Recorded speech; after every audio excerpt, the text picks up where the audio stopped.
We're going to talk a little bit about the absorption and distribution of drugs and medication and some of the factors related to that. When we think about the absorption factor of drugs and the distribution factor of drugs, one of the main things you need to remember is solubility. The body wants to equilibrize the intake, the drug that's been brought in, but depending on the type of drug it is itself, the way it's absorbed, and some other factors, influences how evenly and how rapidly the drug is distributed and absorbed. So basically we want to talk about the main ways that drugs are absorbed and distributed, usually through mucous membranes or the digestive tract, are the two primary ways. Mucous membranes and the digestive tract are the two primary ways of absorption and distribution of various drugs. Some drugs, by their very nature, are less soluble than others. So part of the problem with absorption and distribution resides with the drug itself. But there are other things, other factors that come into play here. Some of these things include the drug's ionization factors, its tendency to ionize, the pH or acidity and alkalinity of the body itself, of the tissues, the perfusion of the tissues, the overall volume of distribution. All of these things play into and impact the absorption and distribution of various drugs.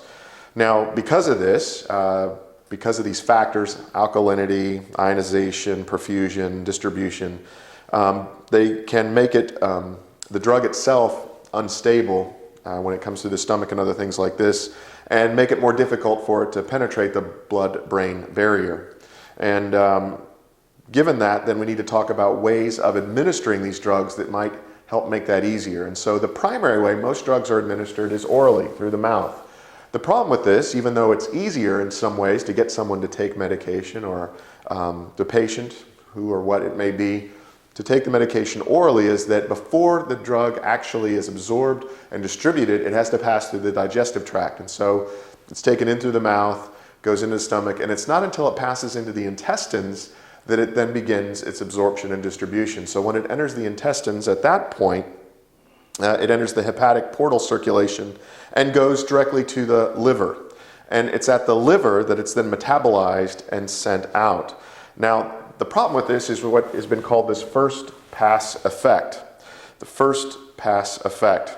The liver metabolizes the drug using biochemical process which prevents a good deal of the original drug from even entering the systemic circulation. So it's been taken orally, it's passed through the digestive tract into the intestines, it's then passed to the liver, metabolized, and then sent out from there. But by that point, much of the original drug never enters the systemic circulation and therefore doesn't get out and do what it needs to do.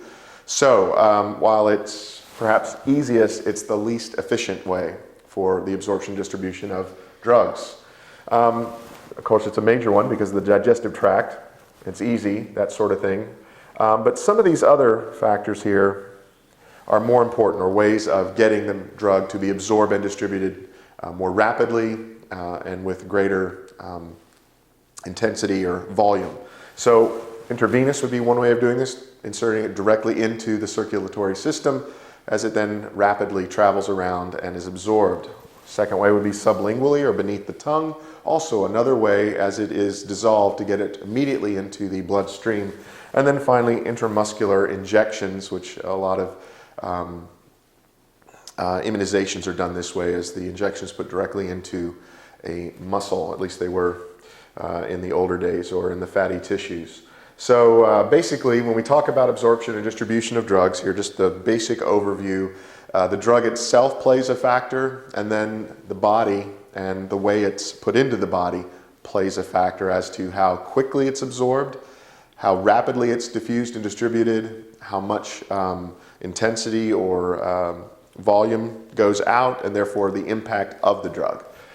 Mucous membranes and digestive tract are the main ways of getting drugs into the system, most given orally, but then you have the problem of the first pass effect, as it has to go all the way to the intestines, to the liver, metabolized, and then sent out, and much of the benefit you wanted to get is absorbed or done away with by this first pass effect.